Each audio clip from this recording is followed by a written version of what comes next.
Welcome students. आज हम लोग डिस्कस करेंगे एक्सपेरिमेंट नंबर 4, जिसमें स्टडी करेंगे हम लोग मॉर्फोलॉजी ऑफ कोरिएंडर ड्रग। तो इसका एम होगा to study about morphology of coriander and its chemical constituent and medicinal usages. Coriander drug की हम लोग मॉर्फोलॉजी स्टडी करेंगे, उसमें क्या क्या केमिकल कॉन्स्टिट्यूएंट्स पाए जाते हैं और उन केमिकल कॉन्स्टिट्यूएंट की प्रॉपर्टी क्या है और उनके मेडिसिनल यूजेज क्या हैं। तो इन सब चीज़ों के बारे में आज हम लोग जानेंगे। तो सबसे पहले देख लेते हैं कोरिएंडर ड्रग की बायोलॉजिकल सोर्स क्या है। तो coriander consists of dried ripe fruits of Coriandrum sativum and belong to family Umbelliferae. इसका एक और नाम होता है फैमिली का एपिएसी। तो कोरिएंडर जो होता है फ्रूट प्राप्त होता है हमें कोरिएंडरम सटाइवम प्लांट से, और फैमिली जो बिलोंग करता है वो अम्बेलिफेरी या फिर एपिएसी। इसका कॉमन नाम देख लिया जाए तो इंग्लिश में कोरिएंडर कहते हैं और हिंदी में इसको धनिया कहते हैं। ये कोरिएंडर फ्रूट का स्ट्रक्चर है, उसके ऊपर एपेक्स पे स्टाइलोपार्ड पाए जाते हैं। सेंटर में प्राइमरी रिजेज होते हैं, साइड में सेकेंडरी रिजेज और नीचे पेडिसिल होता है। मॉर्फोलॉजी इसके बाद हम लोग डिस्कस कर लेते हैं बायोलॉजिकल सोर्स के बाद। तो मॉर्फोलॉजी में डिस्कस करेंगे हम लोग कोरिएंडर फ्रूट का शेप क्या है, उसकी साइज क्या है, उसका कलर, ऑर्डर और टेस्ट क्या होते हैं। तो सबसे पहले हम लोग डिस्कस कर लेते हैं कि शेप क्या होता है। तो नियरली स्फेरिकल या फिर ग्लोबुलर शेप के ये पाए जाते हैं कोरिएंडर फ्रूट। उनकी साइज जो रिपोर्टेड है जनरली पाई जाती है 3 to 5 मिलीमीटर इन डायमीटर होती है। कलर इनका yellowish brown to light brown होता है कोरिएंडर फ्रूट का। ऑर्डर एरोमेटिक फ्रेग्रेंस होता है, स्मेल होता है इनका एक characteristic. Taste pleasant, mildly sweet और एरोमेटिक होता है। फ्रूट ये टेक्निकल टर्म के लिए यूज करते हैं क्रीमोकार्प, जो कि दो मेरी कार्प में ये स्प्लिट करके टूटते हैं। तो हम लोग इसके बाद जान लेते हैं कि कोरिएंडर में केमिकल कॉन्स्टिट्यूएंट्स क्या क्या पाए जाते हैं। मॉर्फोलॉजी के बाद डिस्कस करने के बाद तो इसमें जो रिपोर्टेड केमिकल कॉन्स्टिट्यूएंट्स हैं, volatile oil, fixed oil, protein पाया जाता है, कार्बोहाइड्रेट, फ्लेवोनॉइड्स, स्टीरॉल्स, टैनिन्स, ये सब रिपोर्टेड केमिकल कॉन्स्टिट्यूएंट्स हैं जो कोरिएंडर में पाए जाते हैं। मेजर केमिकल कॉन्स्टिट्यूएंट्स की प्रॉपर्टी हम लोग जान लेते हैं कि कोरिएंडर में क्या क्या पहले मेजर कॉन्स्टिट्यूएंट्स हैं, उनकी प्रॉपर्टीज़ क्या हैं। तो एक लिनोलूल, इसको कोरिएंड्रॉल भी कहते हैं। इसकी property aromatic, anti microbial, antioxidant और कार्मिनेटिव होती है।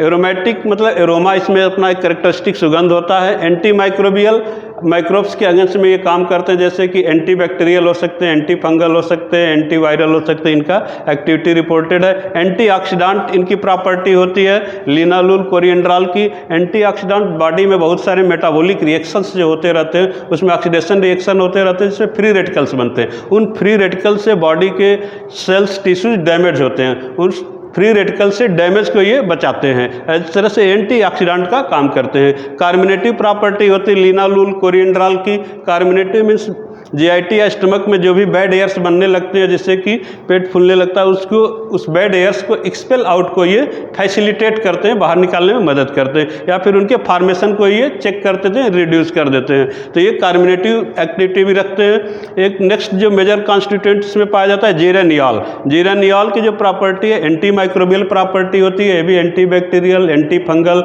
एंटी वायरल होते हैं। एंटीऑक्सीडेंट प्रॉपर्टी जो मैंने अभी बताया, इनकी वही प्रॉपर्टी सारी हैं। ये फ्री रेडिकल्स जो बनते हैं बॉडी में, उनसे डैमेज जो होते हैं, फ्री रेडिकल्स से सेल्स और टिश्यूज के डैमेज होने को बचाते हैं, एज ए एंटीऑक्सीडेंट का काम करते हैं। बोर्नियल केमिकल कॉन्स्टिट्यूएंट है। बोर्नियल की जो प्रॉपर्टी होती है वो एनाल्जेसिक होती है। एनाल्जेसिक मतलब ये पेन किलर का काम करते हैं, एक तरह से दर्द निवारक का काम करते हैं। एंटी माइक्रोबियल एक्शन भी इनका होता है।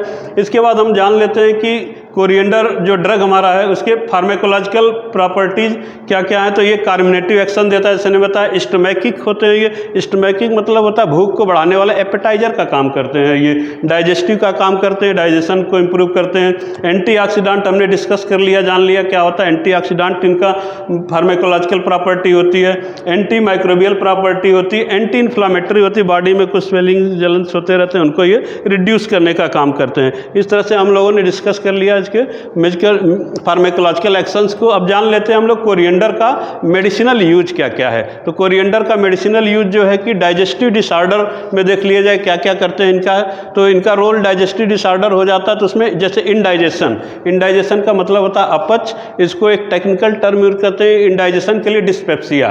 तो उस अपच को में भी ये बेनिफिशियल पाए गए हैं, इंडाइजेशन कंडीशन में भी बेनिफिशियल हैं। तो इस तरह से ये डाइजेस्टिव डिसऑर्डर में लाभदायक है। फ्लैटुलेंस एक कंडीशन होती है जब स्टमक में बैड एयर्स बनने लगते हैं तो पेट में फूलने लगता है, और उसमें क्या होता है कुछ बैड एयर्स को एक्सपेल आउट करने में ये कोरिएंडर लाभदायक पाए गए हैं। तो एक्सपेल आउट करने में उस बैड एयर्स को फैसिलिटेट करते हैं या फिर उन बैड एयर्स के बनने की प्रक्रिया को रिड्यूस कर देते हैं, कम कर देते हैं। इस तरह से ये फ्लैटुलेंस का काम कंडीशन में भी बेनिफिशियल है।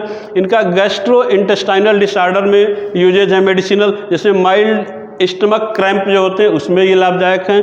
नोजिया में छींक उगाने में भी बेनिफिशियल रिपोर्टेड है। और नेक्स्ट जो इनका मेडिसिनल यूज देखा जाए कोरिएंडर का तो हार्ट हेल्थ में ये सपोर्ट हेल्दी कोलेस्ट्रॉल लेवल को ये मेंटेन करने में भी ये सहायता करते हैं। इन्फेक्शंस में जैसे माइल्ड एंटीबैक्टीरियल एक्टिविटी इनकी रिपोर्टेड है, बैक्टीरियल के एक्टिविटी को ये रिड्यूस करते घटाते हैं। इसके बाद देख लिया जाए तो फार्मास्यूटिकल यूजेज क्या क्या हो सकते हैं कोरिएंडर ड्रग की। तो फार्मास्यूटिकल यूजेज में फ्लेवरिंग एजेंट की तरह से यूज किए जाते हैं, एरोमेटिक एजेंट की तरह से यूज किए जाते हैं। बहुत सारे हर्बल फार्मुलेशंस में भी इनका उपयोग किया जाता है। डाइजेस्टिव सिरप बनाने में इनका उपयोग किया जाता है कोरिएंडर का। तो इसलिए बहुत सारे इनके इंडस्ट्रियल या फिर कह सकते हैं कि फार्मास्यूटिकल यूजेज भी है धनिया का, कोरिएंडर का। एक तरह से समरी देख लिया जाए, हम लोगों ने डिस्कस किया कोरिएंडर के बारे में आज। तो कोरिएंडर का जो बायोलॉजिकल सोर्स है ये कोरिएंडर, और इसका जो बायोलॉजिकल सोर्स हम लोगों ने जान लिया कोरिएंडर का। उसके बाद उसकी मार्फोलॉजी डिस्कस कर ली हम लोगों ने। कोरिएंडर में पाए जाने वाले मेजर केमिकल कॉन्स्टिट्यूएंट्स क्या है उसको हम लोगों ने जान लिया।